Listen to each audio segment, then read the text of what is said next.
Well, good morning and welcome to Frankly Speaking here on WYDC TV Big Fox. I'm your host, Frank Acom, and we are broadcasting live from the Hesselson studio here on Marcus Street in Corning. We have a lot to cover on the program this morning. As always, you can reach out and contact me at that number on the bottom of your screen. I would love to hear from you. We'll talk about the continuing resolution. We'll talk about the pro-Israel rally in Washington, China's president visiting. We're going to try to get to as much of it as we possibly can. Let's start with what has been called the largest pro-Israel gathering in history. Nearly 300,000 people, it was estimated, descended on the National Mall in Washington yesterday to defend the Israeli war against Hamas. I don't know how, pardon me, I don't know how good this will come up, but we're going to give it a shot. That's a look from the New York Post, just one of the pictures I thought that maybe highlighted the biggest part of the crowd. So they estimate about 290,000, and then that's not even on top of how many people were watching on C-SPAN. The live stream, they said had around 250,000 people watching it on C-SPAN at the time. Had a lot of guests, a lot of speakers, just a lot of unity. There were, of course, groups like the New York Democrat Socialist Party coming out and saying some very, I would say, nasty things. Look at all these virtual waves we're getting. And listen to this, it's really been sad and disheartening, I think, and it's one of the reasons why it's been difficult to talk about on the program, because the anti-Semitism that's just reared its ugly head time and time again. Listen to this. Hundreds of Jewish people headed to the pro-Israel rally were left stranded when bus drivers staged what they're calling a, quote, deliberate and malicious walkout. What they're calling it an anti-protest. Left a chartered flight from Detroit, about 300 people, on the Dulles Airport tarmac for about 11 hours before being sent back home, causing them to miss the entire march. The drivers had organized a, quote, mass sick-out day to prevent Jewish ralliers from attending the much-anticipated march, leaving just a handful available to meet their obligations. A spokesperson said, "We have learned from the bus company that this was caused by a deliberate and malicious walk-off by drivers," missing the whole rally. And as I mentioned, the New York City Democratic Socialists implied that there were people in the crowd that were, quote, Hitler apologists. This is what, again, the New York City chapter of the Democrat Socialists of America had to say. Quote, "Today's pro-genocide march in D.C. is a sad attempt to match the energy of millions who have marched, protested, phone banked, and engaged in direct action to demand a ceasefire and a fight for a free Palestine." And then they had a meme, because that's the nature of things now, where it somehow insinuated or implied that in the crowd were, again, quote, Hitler apologists. Now, when we come back, we do have to take our first break. There's one other thing on this by Michael Goodwin that I want to mention. We do have so much to cover. We're going to jump around a lot of topics this morning, and I'm not always going to try to segue them because I'm not sure we can. But please weigh in on what you think of the topics that we're discussing this morning. Again, the number on the bottom of your screen. And thank you for the 2 virtual waves already. All right, stay with us. We'll be right back with Frankly Speaking here on WYDC TV, Big Fox.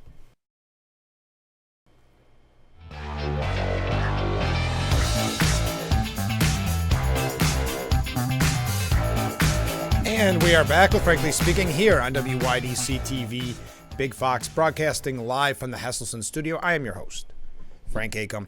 Michael Goodwin has a piece out this morning at the New York Post that I would recommend. We don't have time to get to all of it, but the crux of the piece is it's time to declare war on campus hate as shocking anti-Semitism explodes. And it's a very good piece. It goes quite in depth. It's about 5 pages. You can find that by Michael Goodwin at the New York Post. Also, there's a squad member, Jamal Bowman, remember, who pulled the fire alarm.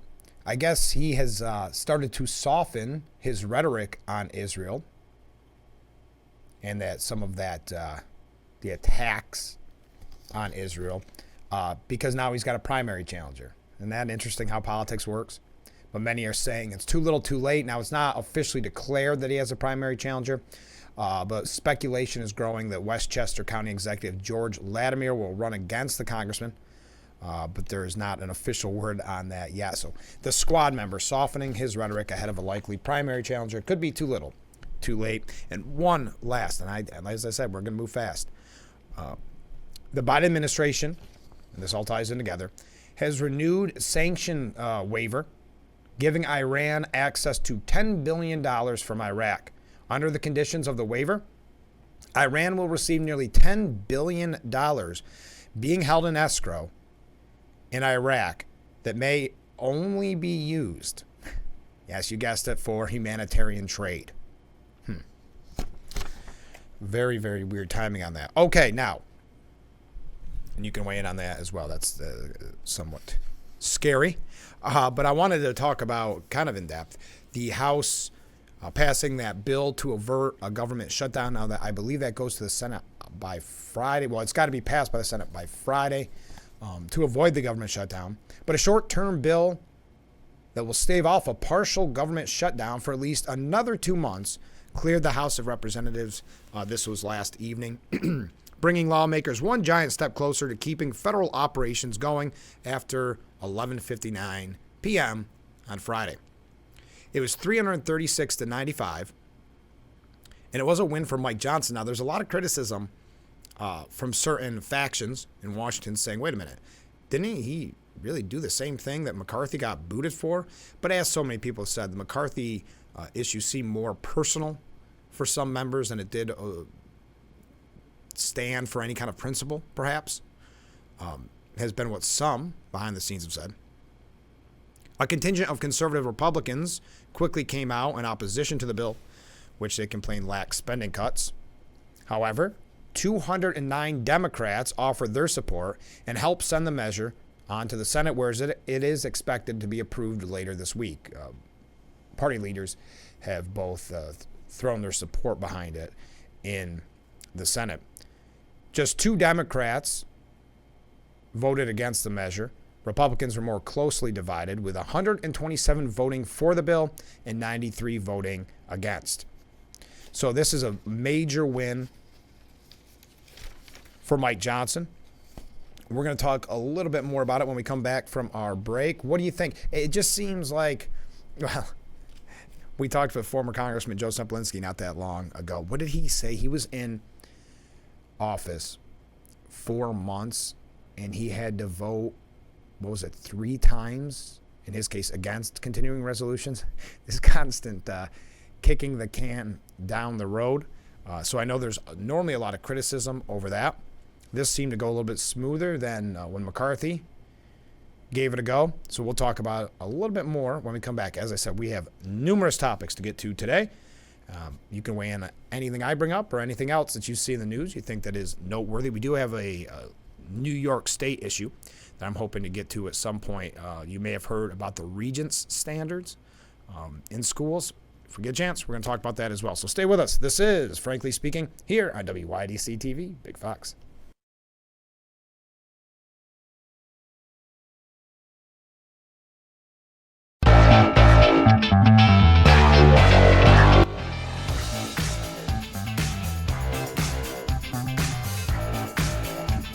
What a beautiful view of Market Street. That's where we're broadcasting from, the Hesselson studio.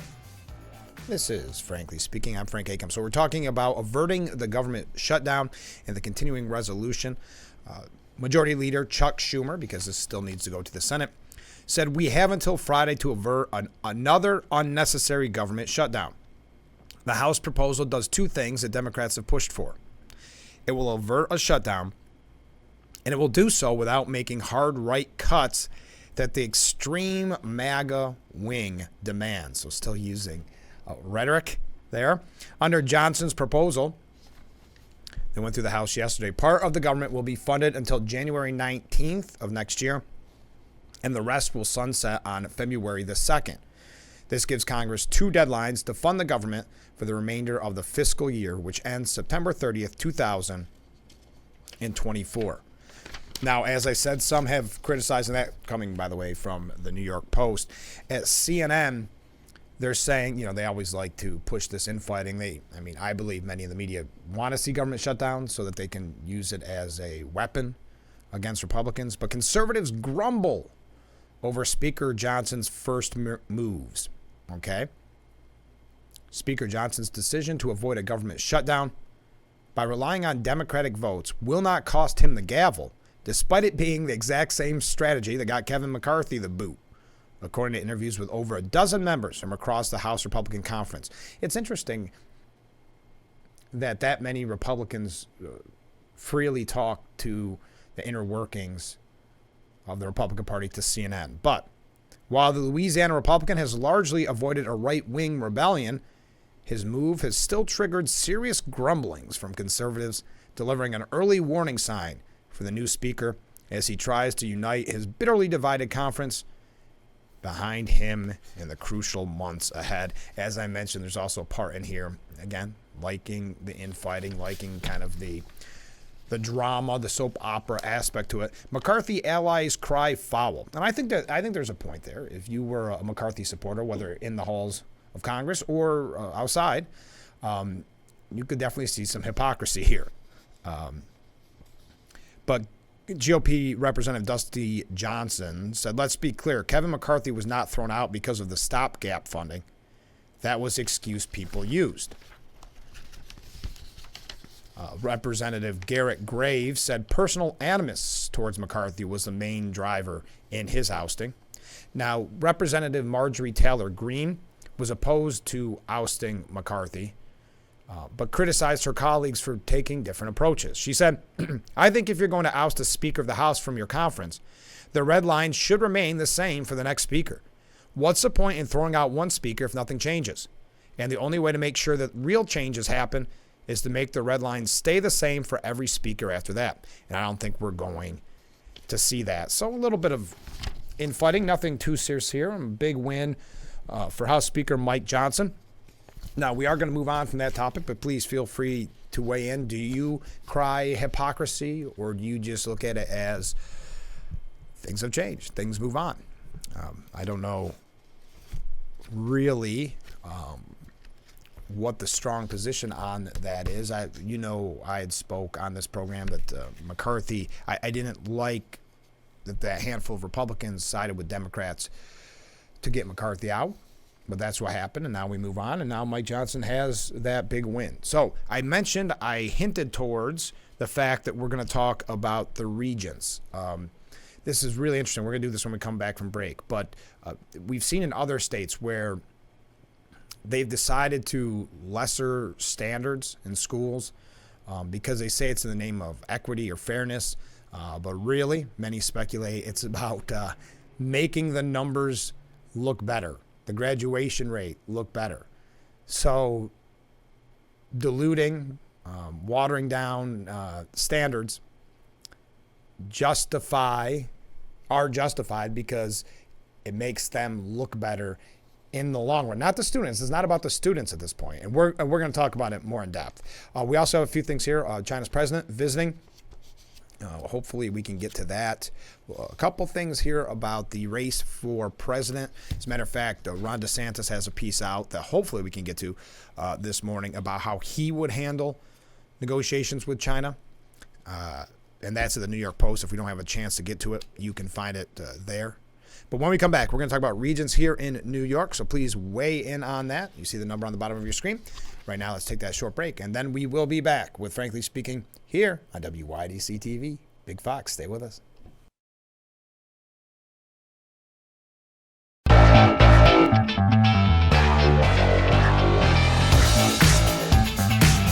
And we are back with Frankly Speaking. Thank you so much for joining us.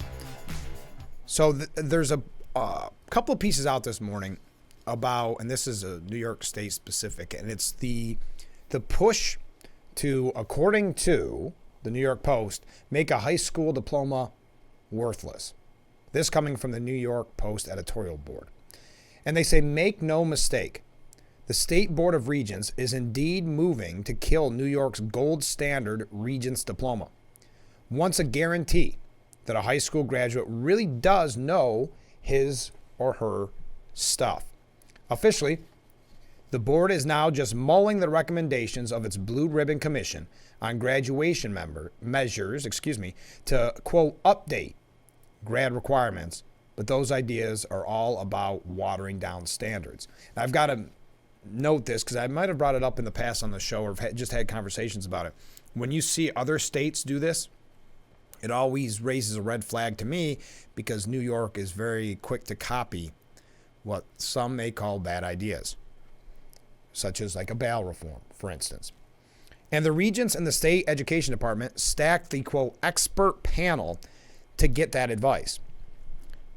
As ever, the dumbing down is packaged in honeyed words. Quote, every student has unique talents, skills, and interests. And a one-size-fits-all approach fails to recognize and nurture these differences, said Education Commissioner Betty Rosa. In other words, there's no basic knowledge every kid should learn, according to Rosa. Not that Rosa and the regents are doing anything to get kids with those unique skills any real help either. Rosa, this is where it gets a little wonky, but bear with me. I know many of you watching have students in school. Rosa, for the record, is chosen by the regents, not the governor, who in turn are, under a fluke of the state constitution, effectively picked by Assembly Speaker Carl Heastie. Now, this is important because the New York Post said he stays bought and became speaker only by winning the support of the state's teachers' unions, which oppose standards of all kinds because they make it easier for parents to realize their kids aren't learning what they need to. And so they threaten to make teachers' jobs harder and potentially even get bad teachers fired. The sound you hear, the Post concludes. But no, hold on. Let's take a step back. They oppose these standards of all kinds, meaning the regent standards, which is quite stringent, maybe, for lack of a better term, which oppose standards of all kinds because they make it easier for parents to realize their kids aren't learning. You know, if they're not getting that regent's diploma or they see them struggling. And so they're threatened in the teachers union and in this panel because it will make teachers' jobs harder and potentially even get bad teachers fired, which we know historically is not common. So they said the sound you hear is thousands of New York families packing their bags to leave the Empire State for places whose leaders value excellence in education. You can't fool all the people all the time. And I thought that was a very good point because, you know, we added on top of everything, whether it's, you know, you're going to have to retrofit your home to all electricity, and we know what that'll do for rural areas. You see bail reform where people are terrified to go out on the streets. You add all these things together, and some of them sound more important than others, but what is it that's the deciding factor for someone, maybe your neighbor, a family member, to say, I'm leaving the state? Is it because you have a child that's currently enrolled in high school, that you want them to get a good education? And this just signals the watering down of standards. Another piece, kind of piggybacking off of this, from the New York Post this morning, and this is a little more city specific, so we're not going to get too in depth with this. But New York's educrats, they call them, can't educate. Now they want to hide it by ditching the Regents exam. What's amazing is that it took a 64-member Blue Ribbon Commission more than a year to come up with this brilliant, groundbreaking innovation in education. That is, just dumb down standards, give everyone a shiny diploma, and we can congratulate ourselves for, quote, improving outcomes. And do it with equity so we can stop having to deal with politically embarrassing achievement gaps. As this piece goes on to say, they can't educate at $38,000 per student per year. Now that, I don't know if that's the city average, but I believe that's the state average, $38,000 per child per year in New York, which in an honest world, if they can't educate those students at that price, would constitute a major fraud. I just thought this was really overall fascinating, and I had quite a few people reach out about it because it's something that, with all the big news of the day, could go under your radar pretty easily. You know, when we talked about many of the major issues with the government avoiding a shutdown, you've got the Chinese president visiting. The news isn't focused on Regents exams, but I don't think it should come as a surprise. It's just like when California makes a really bad move, and we emulate it here in New York. You know, maybe you take, and I don't know where specifically we got the great idea for bail reform, but we saw that. We go, boy, that never worked. That seems like a horrible idea. What does New York State say? Let's jump on it as fast as we can. So that seems like another example of that, with the Regents exam watering down their standards. Okay, we got a lot more to get to. I just wanted to pass that along to you quickly. Let's take a short break and play catch up so I can find out exactly where we want to go next. You want to talk about presidential elections? You want to talk about the visit from the Chinese president? Also, if you know anybody, I would love to hear if you know anybody that went to that rally yesterday, a pro-Israel rally, the biggest in history, around 300,000 people. I would love to hear your take on it. I'd love to hear your experience. I've got to believe that someone watching this with those kind of numbers went to Washington to support Israel. So if you did, you see the number on the bottom of your screen, let me know. We can have a nice little chat, or you can just text me your thoughts about the day. The pictures looked amazing. The New York Post, I know I keep highlighting them this morning, but they have a photo section. It just looked amazing. And what I think is encouraging, you did have speakers and guests that were of all political parties, that, you know, you could see a Republican giving a speech and then the Democrat following. Now, obviously, that hasn't been the case in some of the rhetoric we've seen in the news, but in this case, there were some examples of that because it was a unity-type rally for Israel. So if you know anyone that went to Washington, D.C. yesterday for the pro-Israel rally, let me know. All right, we got to take another short break. Stay with us. This is Frankly Speaking here on WYDC TV, Big Fox.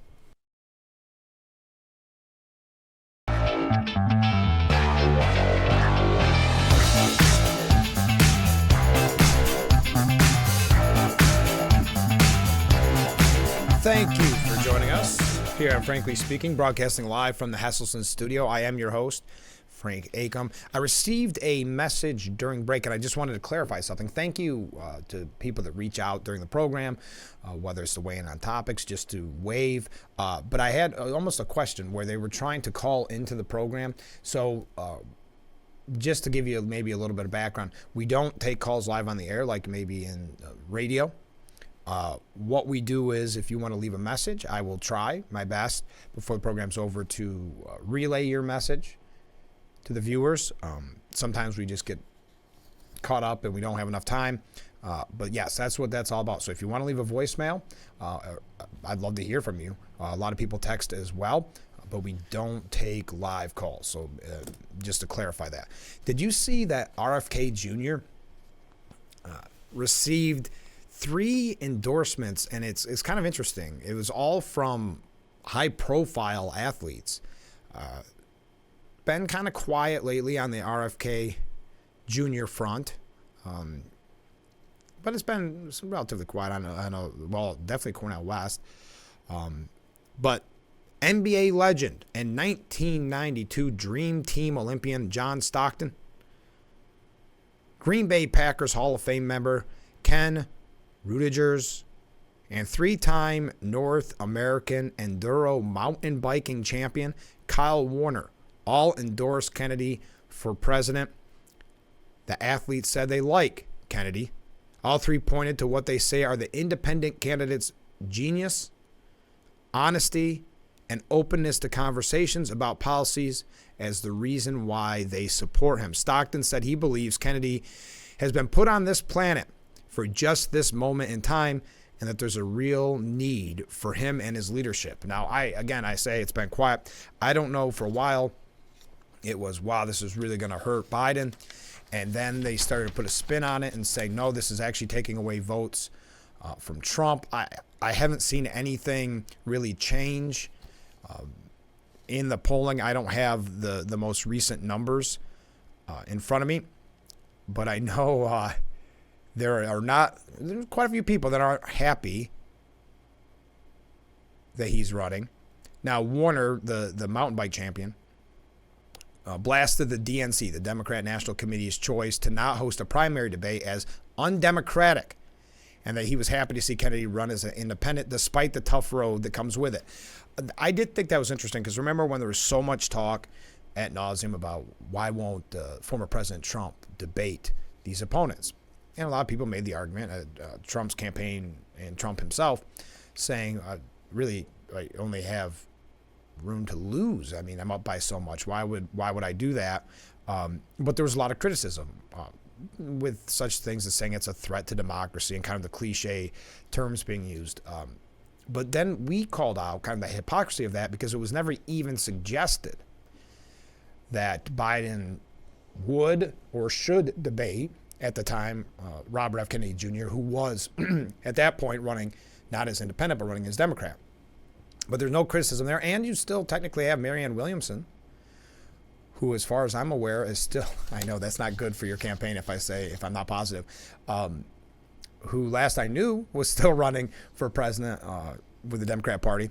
So anyway, not to focus that much attention on RFK Jr., just thought it was interesting. And I mentioned that talking point that is going to be for the next year, that the former president is a threat to democracy. So there's going to be two major issues that they run on that we can see thus far. There may be others, but the two major ones are threat to democracy and abortion.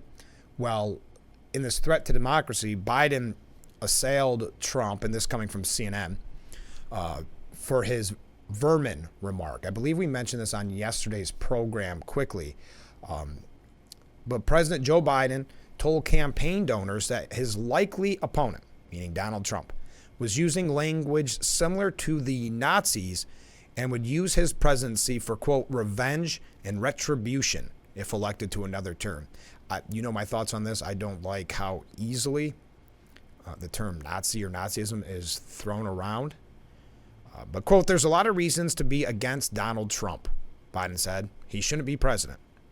He singled out Trump's recent use of the word vermin to describe his political rivals, likening it to Nazi terminology. The former president's use of the word amounted to, I quote, a specific phrase because it's just a specific meaning. It amounted to a specific phrase because it's just a specific meaning, Biden told donors, recalling, quote, language you heard in Nazi Germany in the 30s. So that is from President Joe Biden and his early attacks. Not really that early. He's been of the former president. Now, we're going to talk about, do I have a little time? China's president coming to visit. Speaking of Joe Biden, meeting with him, we have, let's see. Oh, did you see yesterday, not to go on a tangent here quickly, but did you see kind of the, I don't know what you want to call it, playground mentality in Congress yesterday, where Bernie Sanders had to break up a fight between that Republican congressman and a union leader. And then there was rumors that Kevin McCarthy elbowed someone at some point. Two unrelated events, so I don't want you to think this really did turn into a melee. Kevin McCarthy was accused of delivering a painful blow to Representative Tim Burkett, one of the GOP rebels who ousted him as Speaker. It was a clean shot to the kidneys. And then McCarthy said, well, if this was true, he would have been on the ground. And, this back and forth. But The one that I mentioned was Oklahoma Republican Senator Markwayne Mullin. He was looking for a fight. He told Sean O'Brien, who's the general president of the International Brotherhood of Teamsters, to, quote, stand your butt up, and challenged him to a bout. Mullin was angry at past tweets in which O'Brien apparently called him a clown. And Bernie Sanders, I've got to say, I don't disagree with this line from Bernie Sanders, and you won't hear me say that very often. But God knows the American people have enough contempt for Congress. Let's not make it worse.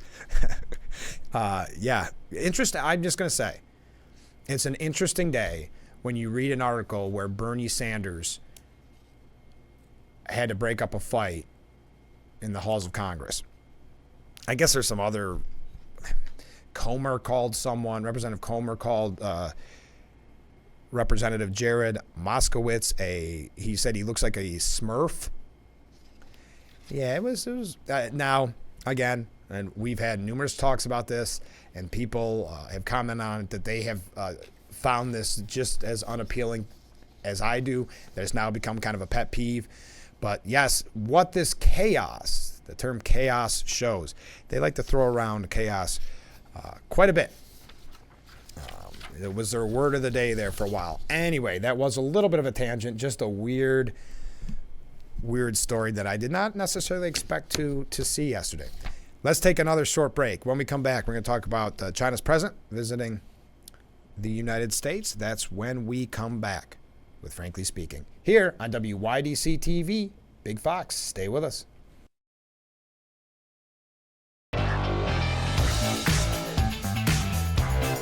Welcome back to Frankly Speaking here on Big Fox. I'm your host, Frank Acom, broadcasting live from the Hesselson studio here on Market Street in Corning. So China's President Xi Jinping met with President Biden. I'm going to tell you a little bit about what deals were struck. But China's strongest leader in decades may be in his most vulnerable moment since coming to power 11 years ago, and that's why it's being suggested that Jinping is in need of a win, so he's engaging with Biden. Now, we talked about the real threat of China on this program numerous times with numerous people in the know. I don't know if expert, I mean, that term's used quite frequently. But there's a lot of criticism that Biden, and historically this has been the case, but that Biden made an incredibly poor decision. That's coming from military experts. Biden hands China a big win with the military deal. That's according to Fox News. President Biden is set to strike a deal with China that would limit the use of artificial intelligence and nuclear weapons. According to the report, Biden and President Jinping will agree to limit AI use in the systems that control and deploy nuclear weapons, as well as the technology's use in autonomous weapon systems such as drones. Why this is an issue, according to Phil Siegel, the founder of Center for Advanced Preparedness and Threat Response Simulation, said this is an incredibly poor decision. China lags behind the U.S. in AI capabilities. So the Biden administration just ceded a strategic advantage. You can find this piece by Michael Lee at Fox News for yourself. There's a lot of people that weighed in saying it was an incredibly poor decision. They are meeting today. I worded it in a way that made it sound like they met yesterday. We're starting to see what some of the deals being proposed. Benjamin Weingarten, again at the Post, just happens to be a very busy day at the Post, says that Biden appeases China again to stop it from peddling fentanyl poison. Now, obviously, fentanyl has been a real scourge, killing so many in this country. If the United States and China are dealing, for decades, it's been a good bet that the Chinese Communist Party is winning. China has long exploited America's greed, naivete, and freedoms to lie, cheat, and steal its way into becoming our foremost foreign adversary. And this is something that we've really tried to stress on this program, the real threat, and in this case, the foremost foreign adversary. Under a prevailing U.S. policy of engagement and appeasement, marking virtually every president in the last 50 years, with the exception of former President Donald Trump.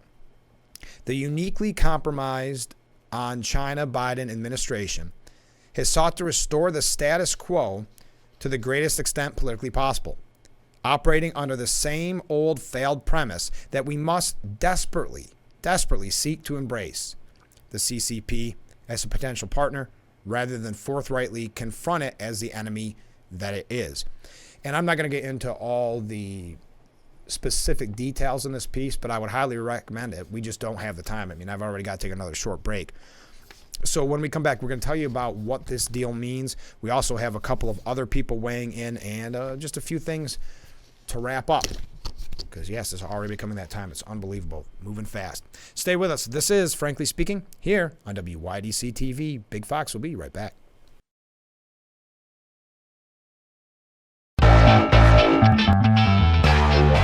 We are back with Frankly Speaking here on WYDC TV, Big Fox. Let's just wrap this discussion up about the piece from Benjamin Weingarten, who said that Biden appeases China again to stop it from peddling fentanyl poisoning. And this is where I left off. On the eve of the APEC summit, according to reports, President Biden and General Secretary Jinping have agreed to a long bandied deal whereby China will crack down on the chemical companies that produce the poisons shipped abroad, primarily to Mexico, used to create the fentanyl flooding our streets here in the United States. In exchange, the United States will drop sanctions against China's Ministry of Public Security Institute of Forensic Science, which has been blacklisted by the U.S. Department of Commerce for its involvement in, quote, human rights violations and abuses. So, in other words, to just boil this all down, according to Benjamin Weingarten, another way of characterizing the deal is as follows.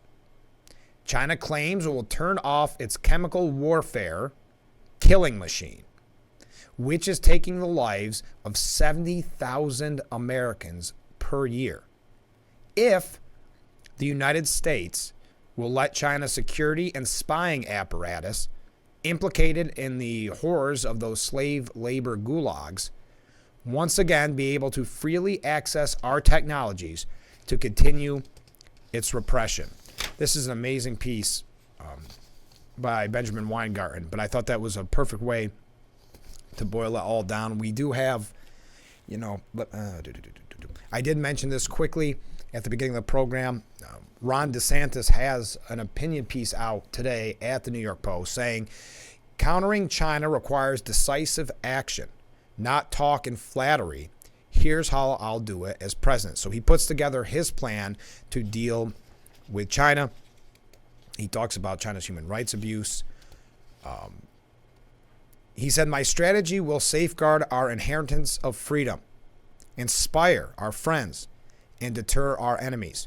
The 21st century will be ours to shape. We will rekindle the spirit that makes America exceptional. Very close to echoing Make America Great Again there, wasn't it? But that's Ron DeSantis has this piece out. Countering China requires decisive action, not talk and flattery. Here's how I will do it as president. Okay, let's take our last break, and then we'll wrap things up on a very fast-moving, Frankly Speaking. Think of how many topics we brought up so far. You can't get this much information in an hour anywhere. So stay with us. We'll be right back.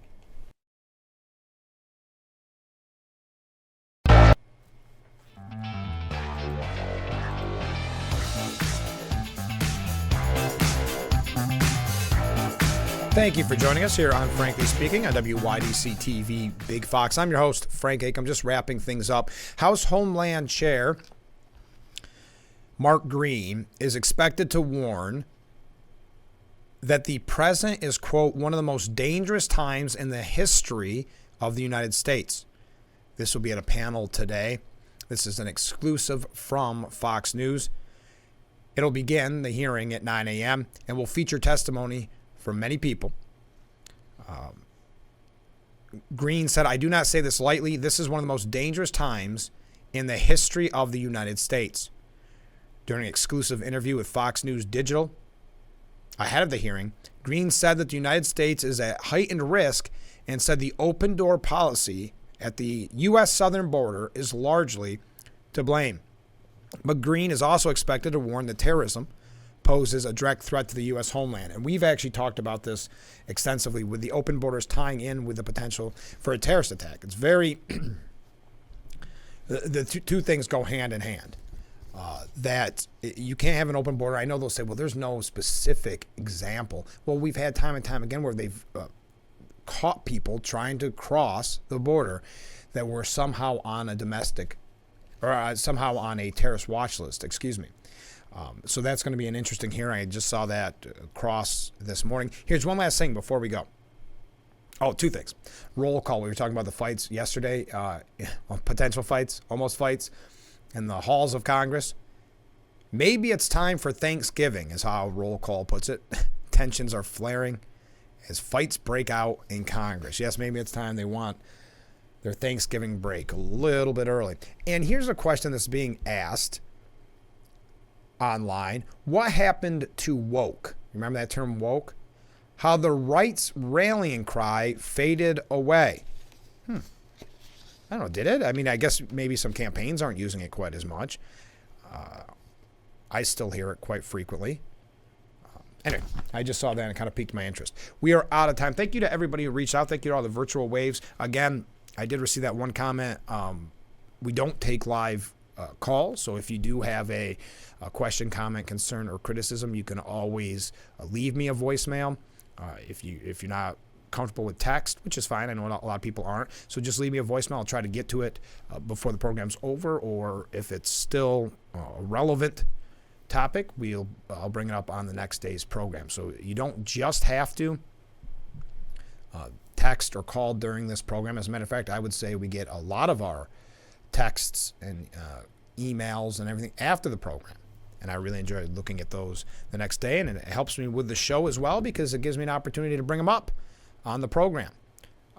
So thank you to everybody who reached out. We're going to have a busy last couple days. I'll highlight that tomorrow on the program. We are going to have guests in the last couple days. I took this time out today and yesterday just to play catch up because obviously with elections and we were very, very busy.